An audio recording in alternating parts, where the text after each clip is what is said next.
Rajkot game zone દુર્ઘટના બાદ વહીવટી તંત્ર game zone theme park, adventure park સહિત મનોરંજન પાર્ક સામે લાલ આંખ કરી છે।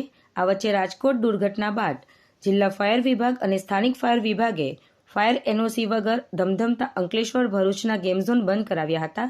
આ વચ્ચે હાંસોટ તાલુકાના સોનેકલ્લા ગામ ખાતે યાહુ એડવેન્ચર પાર્ક અને નેચર કાર્યરત હતો, જેમાં વિવિધ શાળાના બાળકો પણ આવી રહ્યા હતા। અંતરિયાળ ગ્રામ્ય વિસ્તારમાં ધમધમતા યાહુ એડવેન્ચર પાર્ક અંગે હાંસોટ મામલતદાર રાજન વસાવાને જાણ થતાં તેઓ હાંસોટ પોલીસને સાથે રાખી યાહુ એડવેન્ચર પાર્ક ખાતે તપાસ શરૂ કરી હતી, જ્યાં સંચાલકો પાસે વહીવટી કોઈપણ મંજૂરી ન હતી। વધુમાં ફાયર એનઓસી સહિત સક્ષમ અધિકારીની મંજૂરીના કોઈપણ પુરાવા ન મળી આવતા મામલતદાર રાજન વસાવાએ રાજકોટ ગેમ ઝોન હોનારતને તાકીને યાહુ એડવેન્ચર પાર્કના સંચાલકોને નોટિસ પાઠવી હતી। તાત્કાલિક અસરથી પાર્ક બંધ કરવાની તાકીદ કરી સીલ મારી દીધું હતું।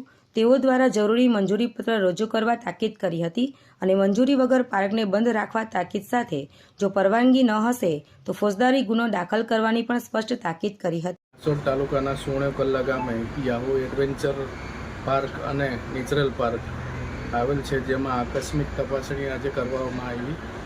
તેમાં ઇલેક્ટ્રિક રાઇડ ગેમિંગ ઝોન કોઈપણ પ્રકારની મંજૂરી વગર ચાલતું હતું, જે બાબતે પૂછતા માલિકને તેમણે કોઈપણ પ્રકારની સંબંધિત કચેરીઓની કે વિભાગની મંજૂરી મેળવેલ નથી અને રજૂ કરેલ નથી, જેથી બહોળી સંખ્યામાં બાળકો આવતા હોવાથી એને આજરોજ બંધ કરવામાં આવેલ છે અને બંધ કર્યા અંગેની સંચાલકોને જાણ કરી છે।